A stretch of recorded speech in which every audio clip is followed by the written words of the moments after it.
ubiquitous.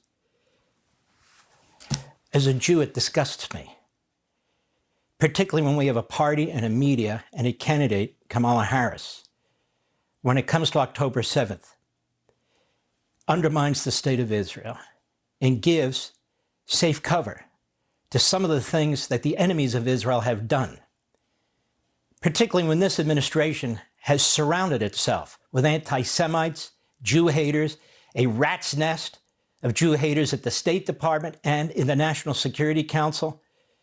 And this isn't new. Like I wrote in my book, The Democrat Party Hates America. I have a chapter 2, Anti-Black Racism and Anti-Semitism. Franklin Roosevelt and his State Department during the Holocaust, horrific. And same with the New York Times and the rest of the media, horrific. Chapter 3, Anti-White Racism and Anti-Semitism. Anti-Semitism has been a constant in the Democrat Party. It's in our streets, it's in our universities, it's in our colleges, it's in our culture, and they control it all. But Donald Trump is Hitler. So I think it's time that we take a look at who Hitler is. Because if I don't do it, nobody's going to do it. So graphic warning, go. Originally, German occupation authorities established ghettos to concentrate Jews and separate them from the non-Jewish population.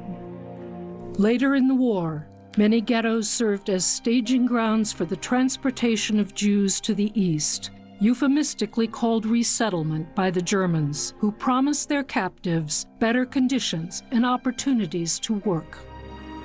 The Germans and their collaborators deported roughly 2.7 million Jews and others to killing centers in German-occupied Poland. At the largest of the camps, Auschwitz-Birkenau, transports arrived from all across Europe. Those whom the SS judged unable to work were killed, often within 2 or 3 hours of arrival, in several killing facilities exclusively designed to kill human beings on an industrial scale. Camp authorities used poison gas to murder children, women, and men. At these killing centers, nearly half of all Holocaust victims died. As German military forces advanced, mobile killing squads advanced with them.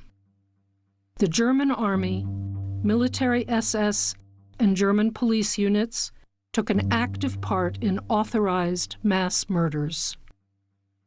The Germans and their accomplices rounded up the victims, drove them on foot or in trucks to a killing site, often made them remove their clothes, and shot them.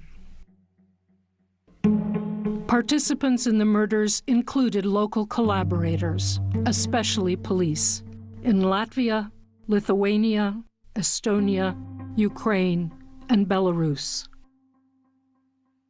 The German killing squads and their auxiliaries murdered at least 2 million Jewish men, women, and children in mass shooting operations. In April 1945, U.S. troops in Germany and Austria came upon concentration camps at Buchenwald, Dachau, Nordhausen, Mauthausen, and Ohrdruf. The soldiers saw the camps with their own eyes, and the truth was undeniable. General Dwight Eisenhower, commander of the Allied Liberating Forces, wrote, "The things I saw beggar description.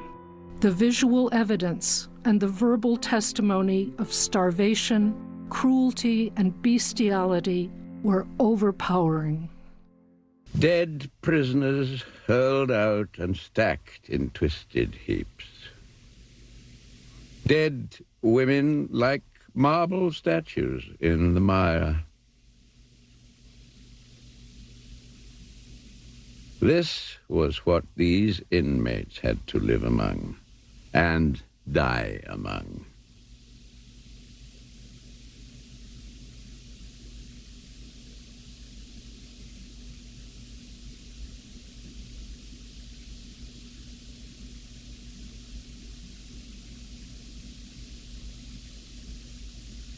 The dead which lay there were not numbered in hundreds, but in thousands.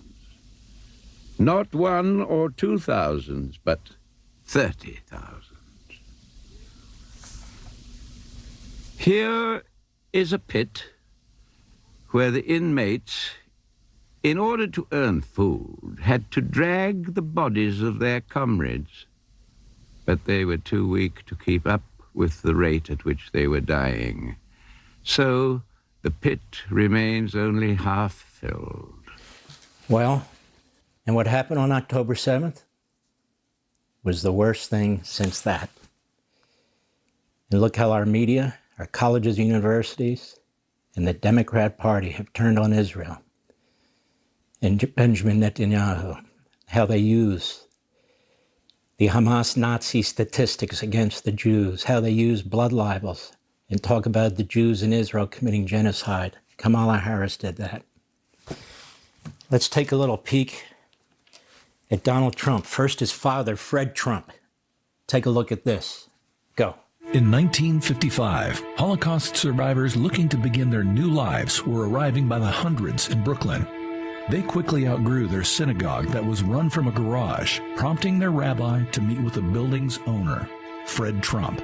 Today, the Beach Haven Jewish Center stands strong on a plot of land given to the Jewish community for $10 by Mr. Trump. Fred Trump made it his priority to help construct the solid brick synagogue to provide a lifelong place of worship to survivors arriving from Poland, Germany, and Austria, and their families still worship there today, passing by a simple plaque on the wall that reads, Fred Trump, Humanitarian.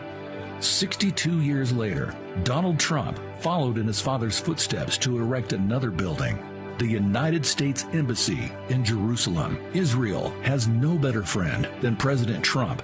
President Trump is the only president of the United States to go to the Western Wall, one of the holiest sites in the Holy Land for the Jews. In her 4 years as a vice president, Kamala Harris never went to Israel, any more, I guess, than she went to the border. I want you to take a little look at this, too. Who they call Hitler, Donald Trump. Go. Therefore, I have determined that it is time to officially recognize Jerusalem as the capital of Israel. While previous presidents have made this a major campaign promise, they failed to deliver. Today, I am delivering. There he is, President Trump, praying at the Western Wall. Americans have never seen anything like this before. Look at him. He's wearing a kippah. Does he look like Hitler to you? That's May 2017. He didn't do this for political reasons. The Jewish population is a tiny percent.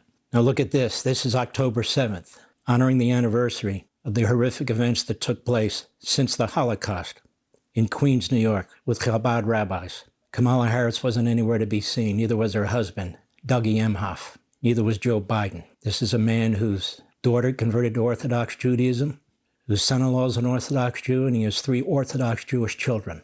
How dare Kamala Harris and these Democrats compare him to Hitler when they're the party of Tlaib and Omar and Bernie Sanders, when they're the party that has been undermining the state of Israel and its ability to destroy Hamas and Hezbollah, and they've been funding Iran.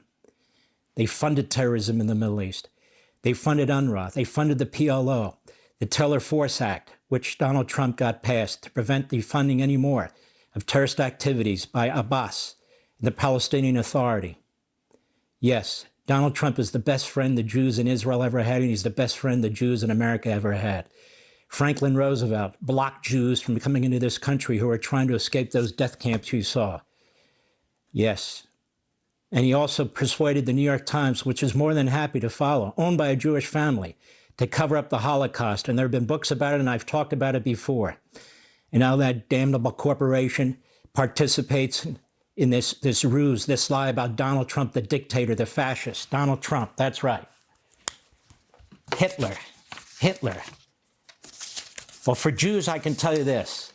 At least Jews who know what the hell happened in their history, at least Jews who believe in their faith, I can tell you this. We are disgusted by the Democrat Party and their propaganda. What they say about Trump, they didn't lift a damn finger, that party or this administration or Kamala Harris, during those riots against the Jews, which reminded me of Crystal